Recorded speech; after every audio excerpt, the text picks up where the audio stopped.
Hello guys, welcome back to NFT Inspo. For today's video, we're going to show you or discuss with you how to fix Rockstar Games Launcher not opening.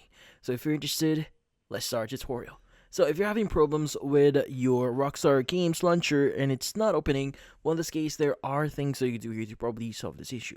So first things first is it might mean that your Rockstar Games Launcher might be stuck in a booting process, which typically means that you need to close Rockstar Games Launcher here and reopen it again. But not just exiting or basically closing the actual launcher itself. So in this case, what you need to do is you need to go to the bottom right here. We have show hidden icons, and you want to look for Rockstar Games. Now, typically speaking, you just need to right click on it and just click on quit or close Rockstar Games.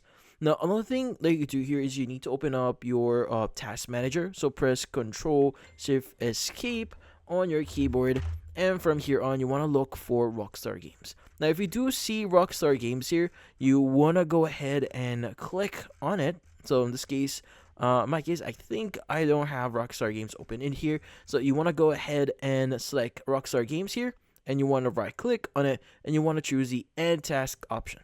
Now, once you've done that, it should close, and you can go and close this one and open up Rockstar Games here. Now, by the way, if you're going to try opening up Rockstar Games, you can go and right click on it and just run this as administrator. Now, this is something that you can try here, and usually this solves a lot of issues because, again, if you're running it as administrator, you're giving it more permissions to run, which in turn can solve a lot of issues.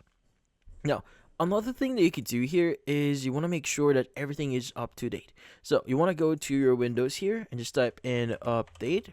You want to open up check for updates here, and you want to go ahead and click on the option that says update. So in this case, if you do have a pending, in this case, updates on your PC, make sure to install that. Click on download and install to complete the whole process. And also, sometimes some apps can actually interfere with Rockstar Games Launcher. So I would recommend you to go to your search here, just type in uninstall, open up add or remove programs, and you want to look for a very specific one here. So in this case, I'm going to look for OneDrive. So again, sometimes OneDrive here can interfere with Rockstar Games. So you want to go ahead and click on the three-dot option here and click uninstall. Now, obviously, uninstall this only if you're not using Microsoft OneDrive, but if you're using it, so maybe uninstall it, then reinstall it again and see if that solves the issue. Now, in this case, if none of those actually work, the last thing that we could do here is to basically uninstall Rockstar. Now, in this case, just type in Rockstar here, and as you can see, we have Rockstar Games Launcher. We'll click on the three-dot option, click on uninstall, and once you've uninstalled that, you want to go and visit their official website, and you want to go ahead and install it again. But in this case, that's about it. Hopefully, this video was able to help you. Like and subscribe to NFT Inspo. Thank you for watching.